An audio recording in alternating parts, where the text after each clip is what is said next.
마가복음의 구성이 어떻게 되어 있냐면 마가복음은 세 부분으로 나눠져 있습니다. 먼저는 총 16장 중에 1장에서 8장 26절까지 갈릴리 사역이 제일 먼저 나오고 있고요. 그 다음에 두 번째는 8장 27절부터 10장까지 갈릴리에서 예루살렘으로 들어가는 과정 가운데 일들을 기록하고 있고요. 그 다음에 세 번째는 11장에서 16장 8절까지 16장 8절까지라고 한 이유는 여기는 예루살렘의 사역. 그래서 원래는 16장 8절에서 끝이 나는데 사실 그 뒤에 9절에서 20절, 16장 9절에서 20절까지는 후세 사람이 부연한 것으로 그렇게 다 인정하고 있습니다. 왜냐하면 초기에는 8절까지밖에 없었다는 거예요. 16장 8절까지밖에 없었는데 갑자기 이제 그냥 예수님께서 부활하셨다 하더라 하고 딱 끝나니까 매듭이 좀 말끔하지 않고 또 그 이후의 내용들이 너무 궁금한 거예요. 그래서 그냥 뭔가 다 매듭짓지 않은 듯한 그런 상황 속에서 이제 그 후기에 더 기록을 더 붙인 것이다. 그리고 필체도 다르고 느낌도 다르고 이렇게 이제 구분을 합니다. 그래서 이제 크게는 1장 8절에 1장에서 8장 26절, 8장 27절에서 10장까지, 그리고 10장에서 16장 8절까지, 그리고 뒤에 16장 9절에서 20절은 그냥 첨부된 내용 이렇게 볼 수 있습니다.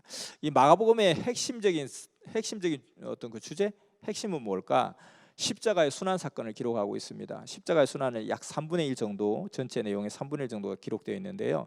예수님은 우리 죄를 대속하고 우리를 구원하기 위해서 십자가를 지셨다 하는 것을 강조한 것이 핵심입니다. 자, 복음서마다 각자의 시각이 있습니다. 마태복음은 어떤 시각이냐면은 마태복음은 왕으로 오신 예수님 이 부분을 굉장히 강조합니다. 그래서 이 마태복음 또한 유대인들을 대상으로 목적하고 쓰여진 그런 기록이고요. 그래서 이 마태복음에는 아브라함부터 족보를 막 강조합니다. 아브라함으로부터 족보를 강조하면서 유대인들이 그렇게 기다리던 왕 같은 메시아를 증거하고 있고, 그리고 하나님의 나라 천국에 대해서 강조를 하고 있습니다. 자, 복음서마다 강조하는 핵심과 관점이 다르다고 했습니다. 마태복음 이런 관점이고요. 누가복음은 인자로서 예수님은 소외당하고 힘들고 고통과 압제를 받는 모든 사람에게 자유를 주고 그들에게 평화와 기쁨을 주는, 그리고 그런 세상을 만들기 위해서 오시는 메시아에 대한 기록이 나와 있고요. 누가복음도 이방인들을 목적으로 기록된 내용이죠. 요한복음은 아예 이 공간복음서와 다른 관점이라고 그랬잖아요. 요한복음은 아예 하나님의 아들로서 딱 정의를 해버립니다. 하나님의 아들로서 이 땅에 오셔서 그를 믿음으로 영생에 이를 수 있다는 것을 강조하는 완전히 다른 관점의 그런 입장에서 쓰여진 책입니다. 자, 오늘 이 주인공인 이 마가복음은 예수님의 순환사를 집중적으로 기록하면서 하나님의 아들이 낮아져서 이 땅에 오셔서 십자가를 지심으로 우리의 죄를 대속하신 것처럼 우리도 그와 같이 십자가를 짐으로 그와 함께 그의 나라에 들어갈 수 있다, 이것을 강조를 합니다. 그래서 박해의 상황 속에서 힘들어하는 자들에게 어떤 힘을 주기 위해서 이 쓰여진 동기 중에 하나라 그랬잖아요. 그래서 이런 박해 상황 속에서 우리도 이와 같이 주와 같은 그런 십자가의 이 고통의 길을, 고난의 길을 간다, 이 어려움을 이기자 힘을 주는 그런 내용이고요. 또 하나 강조한 것은 제자의 도를 강조합니다. 예수님을 따르려면 어떻게 예수님을 따라야 하는지를 강조한 것이죠. 그래서 예수님이 고난의 길을 가신 것처럼 우리도 기꺼이 그 길을 가야 한다는 것을 강조하고 있습니다. 그래서 누구든지 나를 따르려거든 자기 십자가를 지고 나를 따르라 하는 그 예수님의 그 설교 말씀이 강력하게 대두되고 있고요. 또 하나는 마가복음 10장 45절을 보면 인자가 온 것은 섬김을 받으러 온 것이 아니라 섬겨주러 왔고 죄를 대속하기 위해 왔다, 그렇게 강조하면서 십자가를 지신 근본적인 목적에 대해서 이야기합니다. 그래서 어떻게 주를 따라야 하는지 제자의 도를 잘 이야기하고 있는 것, 이것이 바로 또 이제 마가복음의 하나의 관점입니다. 자, 이제 갈릴리 사역과 갈릴리를 떠나 예루살렘에 이르기까지 그 내용을 보면 이렇습니다. 이스라엘 지도를 보면 이렇게 왼편에 지중해가 자리 잡고 있죠. 그리고 북쪽에는 헐몬산이라고, 그 헐몬산이 높은 산인데 이 헐몬산의 빙하가 녹아서 이렇게 쭉 내려오면 그것이 모여진 곳이 갈릴리 호수였습니다. 갈릴리 호수라고도 하고 바다라고도 하고, 너무 크니까 바다 같은 거예요. 그래서 갈릴리 바다, 갈릴리 호수 이렇게 되어 있는데, 갈릴리 호수가 흐르고 있고 이 갈릴리 호수에서 이렇게 나온 물이 쭉 흘러가는 게 이게 요단강이에요. 그 요단강의 끝자락 밑에는 뭐가 있죠? 사해가 있습니다. 사해. 자, 이와 같이 그래서 이 위쪽 그 갈릴리 호수를 중심으로 해서 갈릴리, 그리고 이 중간에 이 사마리아, 그리고 그 밑에 이제 예루살렘 이렇게 있죠. 그래서 이제 갈릴리 호수 주변에서 주로 처음 사역을 하셨고요. 거의 그 예수님의 사역이 사실은 마가복음에서는 한 1년 정도밖에 표현되지 않고 있습니다. 그래서 예수님의 공생애가 3년이다 하는 이유는 다시 이제 공간복음에서는 예수님의 공생애가 한 1년 정도밖에 아닌 것으로 지금 나오고 있어요. 근데 요한복음에서 보면 명절을 3번 지내는 것이 나오잖아요. 그래서 명절을 3번 지내니까 6월절일 거라 예상을 하고 1년에 한 번 오니까 3년일 것이다. 그리고 최소 만 2년 이상, 만 2년 이상에서 3년 정도 이렇게 보는 것이 이제 정설이 되어 버렸는데요. 아무튼 그 갈릴리 호수를 빙 둘러서는 이 마을들이 있는 거죠. 갈릴리 호수를 중심으로 이렇게 마을들이 쭉 형성되는데 베세다, 가버나움, 게네사렛, 막달라, 디베랴, 그라사, 데가볼리, 가버나움 이런 지역들이 나오고 있습니다. 호수 주변으로 빙 둘러선 지역들이죠. 그래서 이 이동을 하려면 빙 돌아서 가면 너무 멀잖아요. 그래서 배를 타고 왔다 갔다 하는 거예요. 이렇게 배를 타고 왔다 갔다 하시면서 역사를 펴시는 거죠. 자, 그래서 이 갈릴리 지역에서 복음의 역사를 펼치시다가 가이사랴 빌립보에서 베드로에게 고백을 받으시고 예루살렘으로 올라가십니다. 그 예루살렘으로 올라가는 과정 가운데 3번이나 십자가 고난에 대해서 이야기를 하십니다. 근데 제자들은 그걸 아무리 예수님 그렇게 이야기해도 이해를 못하는 거예요. 왜냐하면은 그들이 생각하는 예수님은 권능자 메시아로서 이스라엘 회복시켜 줄 것을 절대로 알았다는 것입니다. 예수님이 그렇게 허무하게 그렇게 나약하게 죽을 것이라고는 상상도 못했다는 거죠. 그래서 사실은 예수님의 제자들이 다 유대인들이잖아요. 아니면 유대계 로마인인데 사실은 유대 사람이죠. 그렇기 때문에 그들의 어떤 그 신앙적 관점에서의 메시아는 예수님 메시아로 오셨는데 어떻게 그렇게 뭐 쉽게 죽고 그렇게 하겠냐? 완전히 우리 이스라엘 회복시켜 줄 것이란 구약의 그 예언에 대한 그 믿음, 그 바탕으로 인해서 그렇게 생각했던 거죠. 뭐 우리도 아마 선생님께서 뭐 10년형을 받으실 것이다. 뭐 상상도 못했던 일이죠. 아무리 그 어떤 흑암하게 사탄이 세상에 악하고 무지와 오해로 또 그리고 핍박하고 환난을 준다 할지라도 하나님은 억울함을 풀어주실 것이고 우리는 능히 그것을 이길 것이고 아무리 세상이 악해도 그렇지 그럴 수가 없을 것이다. 근데 10년형이 나왔을 때는 정말 상상하지 못할 일이었죠. 그와 같이 예수님께서 사형을 당할 것이다. 이것은 상상도 못했습니다. 유대 그 제자들의 입장에서는. 그래서 예수님이 아무리 그 십자가의 그 고난을 3번이나 그렇게 예견을 하시고 순환에 대한 예고를 하셨어도 제자들 그렇게 크게 피부로 와닿지가 않았다는 거예요. 상상을 할 수 없던 일이었기 때문에. 그러니까 그 예수님께서 순환에 대한 예언을 하시고 예고를 하시는 그 와중에도 제자들은 자기 중에 누가 제일 크냐고 그것 가지고 막 싸우고 있었다는 거예요. 예수님 앞에서. 내가 더 크다. 예수님 나를 더 사랑한다. 예수님 나한테 특별하게 이런 메시지를 주셨다. 예수님 나를 더 챙기신다. 내가 더 영적으로 너보다 더 높다. 이렇게 한 거죠. 예루살렘에 예수님께서 올라가시면 예루살렘을 심판하고 예수님은 왕이 되고 유대를 다스리고 심지어 로마까지 다스릴 것으로 그렇게 생각했던 거예요. 그러니까 누가 그때 예수님 옆에 있을까? 그것 가지고 굉장히 심각하게 이제 곧 예수님이 예루살렘에 올라가시니까 예루살렘을 평정하고 로마도 평정하고 막 그 만왕의 왕이 되고 권세를 부리실 텐데 지금 이제 우리가 순번을 정해야 되지 않냐? 지금 우리가 순위를 확실하게 해야 되지 않느냐? 이런 입장에서 막 다투었던 입장입니다. 그때 예수님께서 어린아이를 데리고 와서 이 어린아이 같은 자가 천국에서는 더 크다라고 교훈을 하시죠. 그리고 또 이럴 때 심지어 그 아까 말한 그 야고보와 요한 세베대의 아들 야고보와 요한 이 두 사람은 예수님의 수제자 중에 핵심 수제자였잖아요. 근데 그 엄마가 치맛바람을 날리면서 나타나서 우리 아들을 그날에 예수님의 좌편에 우편에 앉게 해달라고, 그러니까 예수님의 오른팔 왼팔에 되게 해달라고, 1인자 2인자가 되게 해달라고 그렇게 청탁까지 하는 그런 상황이었습니다. 그래서 그때 예수님이 또 그 말을 듣시고 얼마나 기가 막혔겠어요. 그냥 예수님이 이제 정말 어쩔 수 없는 그 눈물의 길을 가야 되는 상황 속에 있는데 제자들은 누가 더 크네 그거 싸우고 있고 철없는 제자들은 그냥 심정도 모르고, 그리고 또 그 엄마는 와가지고 수제자라는 사람의 엄마는 와가지고 예수님 그 권능의 자리에 서실 때 우리 아들 둘 아들을 한쪽 왼편 좌편 왼편 우편에 앉게 해달라고 1인자 2인자 되게 해달라고 그렇게 청탁까지 하는 이런 상황이었던 것입니다. 그래서 예수님께서 낮아지는 자, 더 낮아지는 자가 하늘에서는 더 큰 자다라고 이렇게 이야기를 하시죠. 너무 심정을 모르는 어린 제자들. 그래서 그러다 보니까 겟세마네 동산에서 최후의 승부를 가르는, 최후의 운명을 가르는 그 기도, 결단의 기도를 할 때도 제자들은 쿨쿨 졸고 자고 했던 것입니다. 그러다가 예수님이 이제 잡히시니까 놀라서 싹 다 도망가고, 예수님의 십자가에 매달리실 때 좌우의 강도가 같이 매달린 것이 아니에요. 그게 제자들이 같이 매달렸어야 됐죠. 근데 제자들 다 도망가고 예수님은 정말 낯선 그 두 사람과 함께 십자가에 매달린 그런 상황이 되어버렸습니다. 베드로도 절대 예수님을 부인하지 않겠다고, 무슨 그런 말씀을 하시냐고 해놓고 3번이나 부인하고, 심지어는 저주까지 하면서 부인하고, 제자들은 앞다투 일편단심을 고백했지만 다 도망가고 그런 상황이었습니다. 그래서 갈릴리에서 예루살렘으로 나아갈 때 8장에 보면 벳세다에서 맹인의 눈을 뜨게 하는 장면이 나오고 있고요. 그리고 예루살렘에서 돌아가시기 직전에 그 마지막에 여기도 맹인의 눈을 뜨게 해줍니다. 이때는 거지 바디메오라는 맹인의 눈을 뜨게 해줘요. 그래서 그 처음과 그 마지막에 똑같은 어떤 그런 장면을, 똑같은 어떤 상황을 연출하면서 맹인의 눈을 뜨는 장면이 기록이 되어 있죠.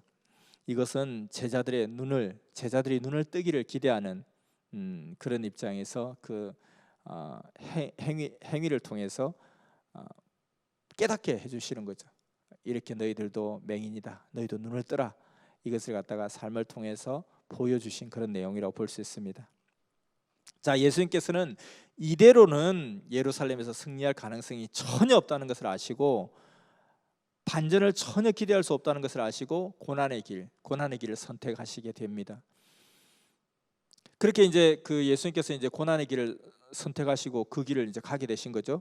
그리고 예수님이 돌아가셨습니다. 근데 이제 예수님이 이렇게 사형수로 돌아가셨는데, 그 사형수로 죽은 이 예수를 너희들이 기다리던 메시아라고 증거를 해야 되는 그런 어떤 이제 숙제를 안게 된 거죠. 그렇게 이렇게 완전 반전을 일으킬 그 역전의 카드가 무엇일까 했을 때 결국 죽으러 오셨다는 것을 강조할 수밖에 없었다는 것입니다. 그래서 죽으러 오셔야 되기 때문에 죽으신 것이고, 그렇게 죽으셨으니까 메시아다, 이런 논리를 펴면서 예수님을 다시 증거하게 된 거거든요. 그런 어떤 증거의 논리 속에서 2000년을 흘러오다 보니까 예수님의 십자가 예정을 부인하면 완전 이단이 되는 것이죠.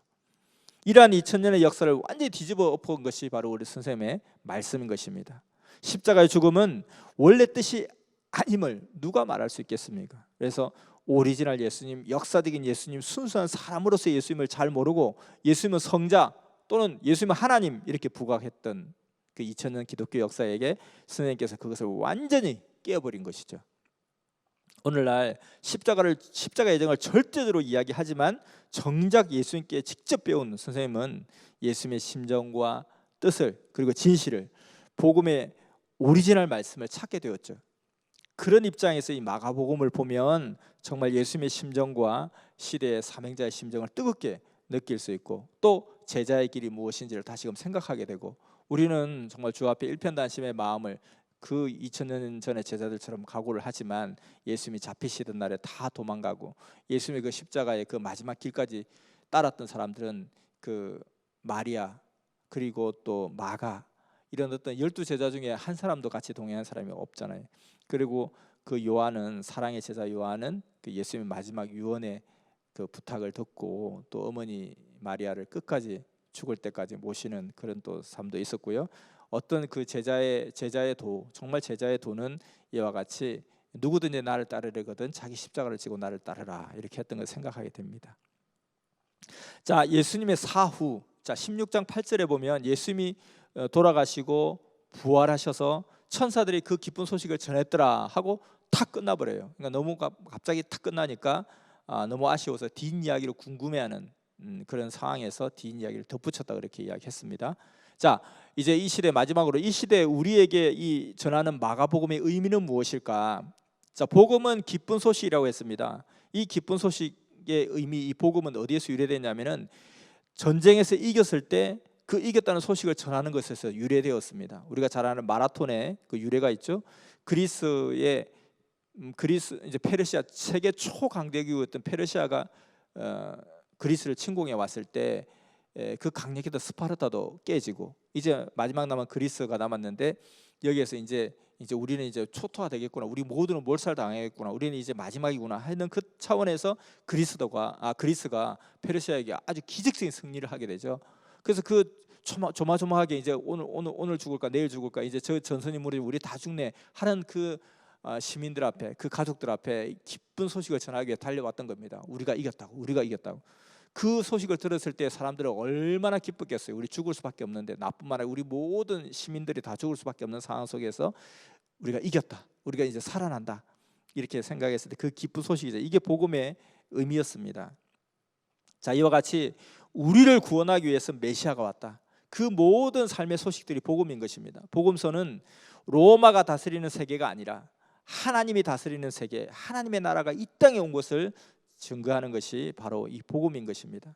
이사야서 52장 7절에 보면 기쁜 소식을 전하라 그렇게 나와 있는데, 하나님의 공의와 정의, 하나님의 평화롭게 다스리는 세계가 왔음을 전하는 것이 바로 이 복음의 세계인 것입니다. 우리는 이 땅 가운데 천국의 황금성이, 그리고 이상 세계가 이 땅에 이루어지고 있다는 이 복음을, 하나님과의 사랑의 복음을 온 땅에 전하는 그런 인생이 바로 우리의 인생이고, 기쁜 인생이고 보람 있는 인생, 듣기만 해도 가슴이 설레이는 이 하나님의 나라라는 이 세계, 이 복음을 증거하는 것이 우리의 사명이라는 것입니다. 하나님의 나라는 요소가 뭡니까? 주권, 백성, 영토죠. 주권은 하나님이 다스린다는 뜻입니다. 사탄에게 빼앗겼던 이 하나님의 나라를 회복해서 사탄이 주관하는 세상이 아니라 하나님이 다스리는 세상, 하나님이 주관하는 세상, 이 주권을 뺏어야 되고, 백성, 하나님의 백성을 불러 모아서 구름을 형성해야 되고, 그리고 영토, 하나님의 영토를 온 세계 가운데 넓혀 나가야 된다는 것입니다. 우리는 하나님의 나라 이 건설을 위해서 뭔가 투자해 나가야 되지 않겠나 하는 것이죠. 흑암 마귀 사탄에게 빼앗긴 이 하나님의 나라를, 이 비진리와 사망권에 있는 이 백성들을 구원하는 이 아름다운 이상을 위해서 우리가 좀 살아보면 어떨까? 얼마나 보람 있고 가치 있는 인생이겠습니까? 우리나라가 일본에게 나라를 빼앗겼을 때 그 많은 열을 우리 선지 선열들이 이 조국 우리나라를 되찾고자 하는 그 열망이 얼마나 컸습니까? 그것은 어떤 열망보다도 컸고, 그 길을 가는 것은 고귀한 길이었고 의미 있고 뜻 있는 길이었다는 것입니다. 하물며 우리가 정말 이 어떤 우리나라 개념이 아니라 하나님의 나라를 다시 되찾는다는 것, 이것은 얼마나 크고 고귀하고 의미 있는 일이겠습니까? 제가 예전에 상해 홍쿠공원에 갔을 때 윤봉길 기념관에 가서 굉장히 은혜를 받고 굉장히 자극을 받고 굉장히 감동을 많이 받았거든요. 거기 보니까 그 윤봉길의 어떤 그 도시락 폭탄을 던지기 전에 이 조국의 회복을 위해서, 이 우리나라의 회복을 위해서, 우리나라를 되찾기 위해서 이 한 몸을 헌신하는 것이 얼마나 귀한 일인지에 대한 자기의 각오와 결단의 글을 보게 되었는데요. 그 글의 내용이 이렇습니다. 사람은 왜 사느냐? 이상을 이루기 위하여 산다. 보라, 풀은 꽃을 피우고 나무는 열매를 맺는다. 나도 이상의 꽃을 피우고 열매를 맺기를 다짐하였다.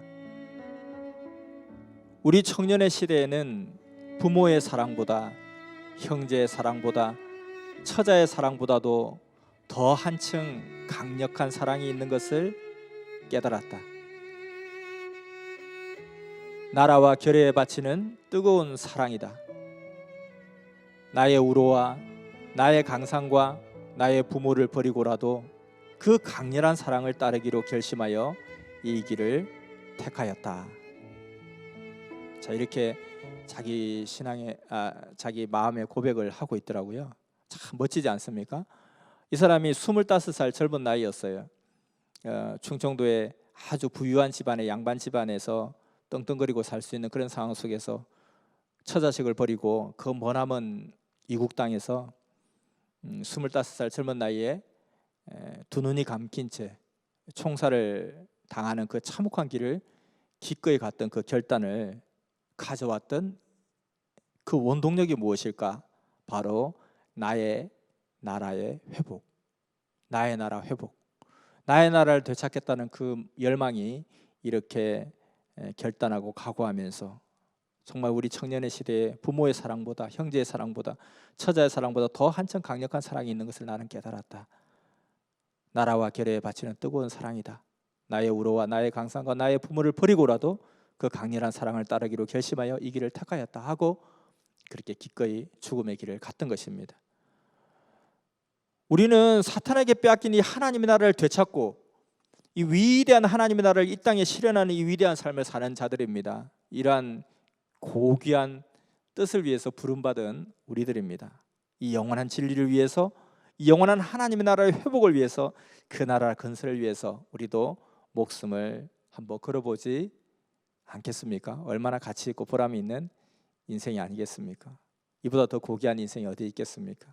우리도 오늘 이 마가복음의 그런 내용들을 보면서 2000년 전 그 열악한 상황 속에서 마가가 그러했듯이 어릴 때 철이 없고 부족하고 실수도 하고 부끄러운 그런 일들도 있었지만은 정말 곧이어서 너무너무 멋진 모습으로 베드로가 내 아들이라고 할 정도로, 그리고 바울이 정말 훌륭한 나의 동력자요 위로자요 힘이 되는 자라고 했던 것처럼 그런 역사의 길을 멋지게 갔던 그 시대의 제자들의 그 모습을 우리가 생각하면서 우리도 그렇게 거듭나고, 또 예수님이 정말 죽음의 길을 목전에 두고 이제는 정말 가슴 아픈 결단을 해야 되는 그런 상황 속에서 그 제자들은 그 와중에도 네가 크네 내가 크네, 내가 예수님 옆자리에 앉겠네 말겠네 이렇게 다투고 있고, 그 수제자의 엄마는 와서 우리 아들을 다른 제자들보다 먼저 좌우에 앉혀달라고 권세를 달라고 그렇게 간구하고, 그렇게 일편단심 죽음을 각오하고 결심했던 제자들은 예수님이 붙잡히자 싹 다 도망가고, 예수님께 십자가의 길을 매달릴 때 그 와중에는 좌우에 전혀 낯선 자들이, 죄인들이 동행하고 있고 제자들은 온데간데 없고, 이런 상황 속에서도 결국은 그 제자들은 다시금 예수님의 죽음 후에 마음을 새롭게 하고 위대한 복음의 역사를 펼쳐가고 예수님과 같이 마가복음에서 주장했던 것처럼 제자의 길을 따라가면서 순교의 길을 갔습니다. 이와 같이 우리도 이 시대에 주와 함께 살아가고 있는 것이 얼마나 귀한가를 생각하고 우리도 그와 같이 정말 온전한 제자의 길, 제자의 심정으로, 그리고 순교의 심정으로, 그러나 이 땅 가운데서 천국을 이루는 그런 기쁨과 희망과 소망의 사연을 가지고 멋지게 섭리길을 가는 우리가 되기를 이 마가복음 강의를 통해서 다시 한 번 더 깨닫고 교훈을 받고 각오하는 시간이 되었으면 좋겠습니다.